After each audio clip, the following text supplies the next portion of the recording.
Hello, thanks very much for joining me again today. This week's Stillwater pattern is going to be a winged yellow owl wet fly. So I don't tie a lot of these. It's the first time I've ever done wings on the channel, so we're going to give it a go. Let's get into it.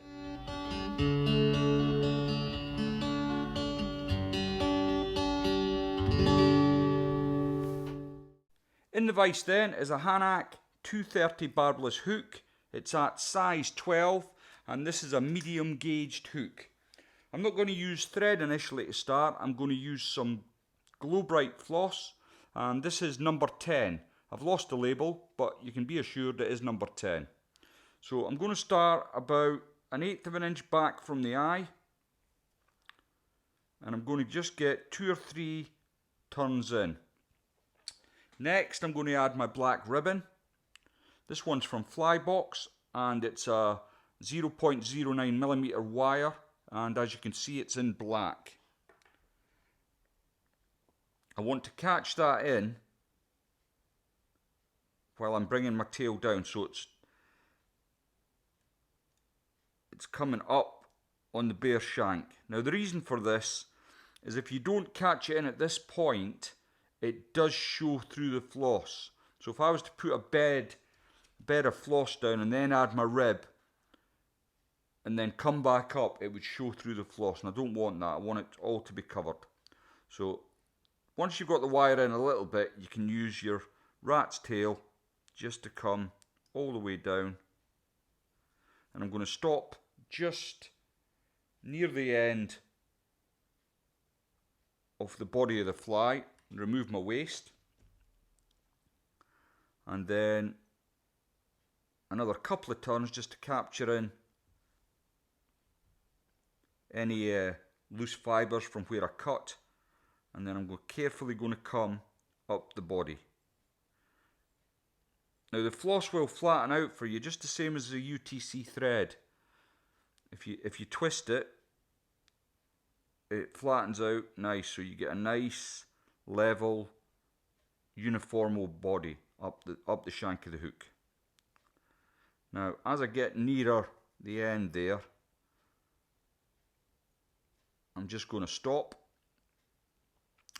Now this is where I cast on my floss.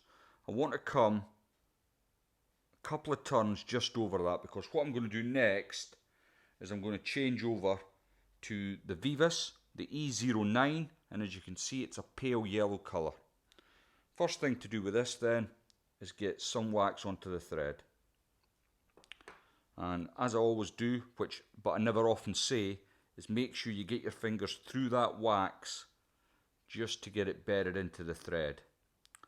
Then I can start right in behind the hook, catch on with a couple of turns, come over my floss to where I started the fly, and then I can remove both my rat's tail from my Vivus and my floss. Just take that away. Now I've got a little bit of thread just sticking out at the end here. I'm just going to give it a couple of turns to catch it in, and then next I'm going to bring my rib up the body in the opposite direction to the way the floss went. Try and keep the turns as even as you can.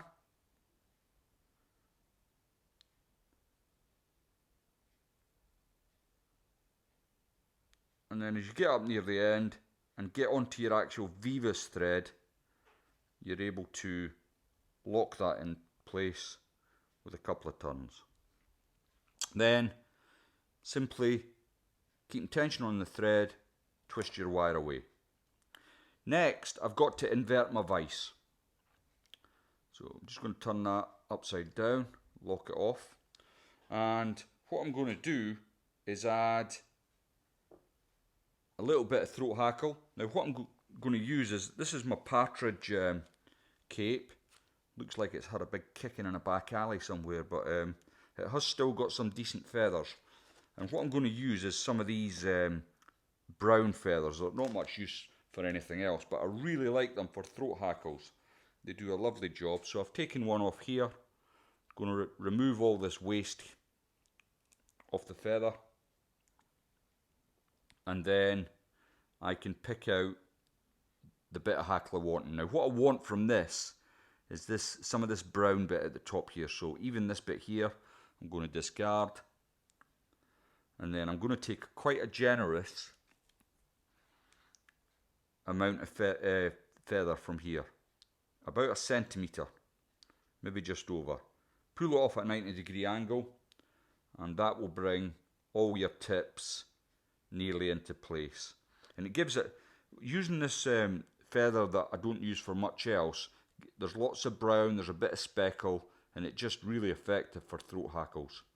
So I want that to be roughly the length of the body. It doesn't have to be exact, but once you've got it into position, you can come in with your thread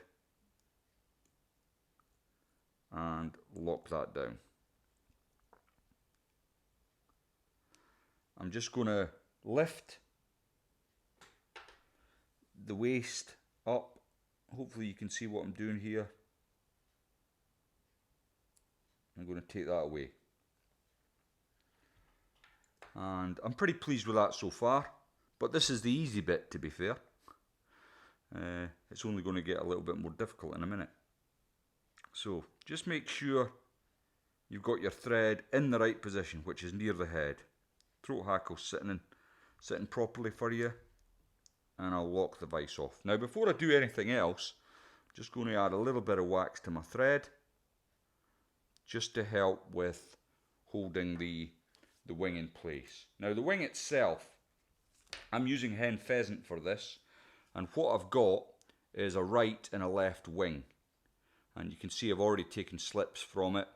If you try and use just one feather, you end up with the opposites, if you know what I mean. If you want paired wings, you need to use a left and a right.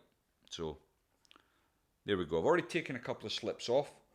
Now I'm not particular in the way I take the slips off. If they happen to be big, it's not a problem, because what I'm going to do next is show you how I get the wings the size I want. So here's the two. They're not even. So the one you're seeing is not much bigger, but a little bigger than the one I'm holding behind.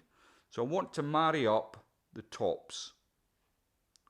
I've done that, and then what I'm going to do next is just come in with my bodkin needle and separate what I don't want. Now when I pull that away,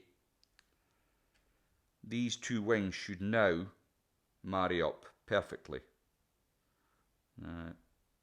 Just can't really turn my hand that far, but there we go. So I've got my two slips nice and married up, and what I want to do next is, where do they go on the fly?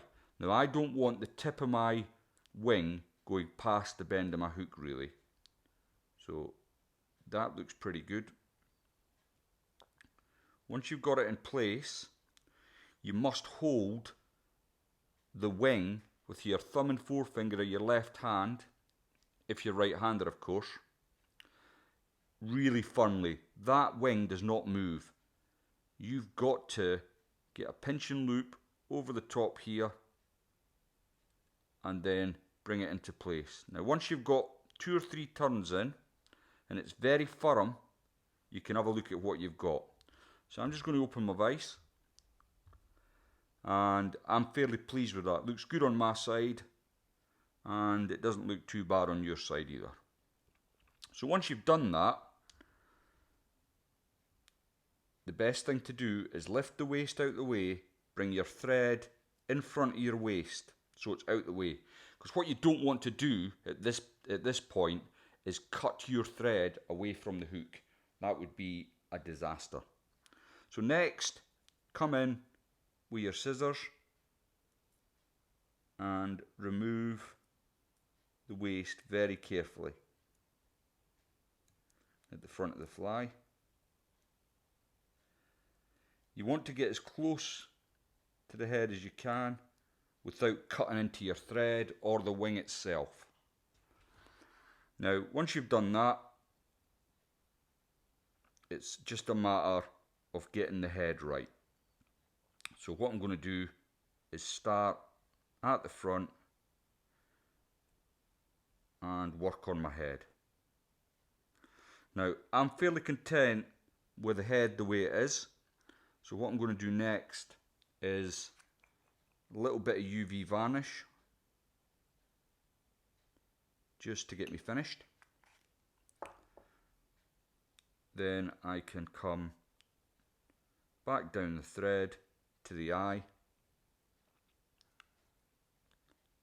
If you've got a whip finish tool and you're proficient,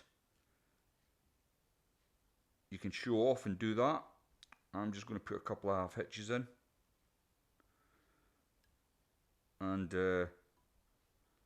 my New Year's resolution is going to be to learn how to use a whip finish tool, as was suggested by one of the guys on the channel comments. Thanks for that.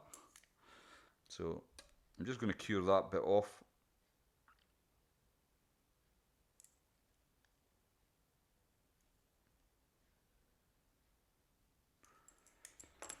Then just have a little mess with the wing to make sure it's married properly. And I would quite like just to add a little bit more varnish to the head just to finish the fly. It doesn't need it from a fishing point of view, but from a tying point of view, I think it would just look a little bit better with another coat of varnish on the head.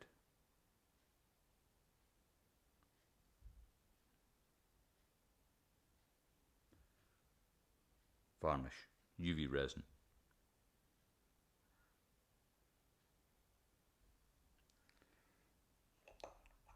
So that's in place. I can then cure off that varnish.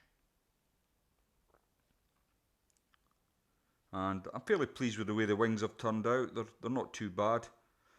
But that's the principle. And the trick is, really, you've got to hold it firmly. When you're putting them in place, you hold it firmly with your thumb and forefinger.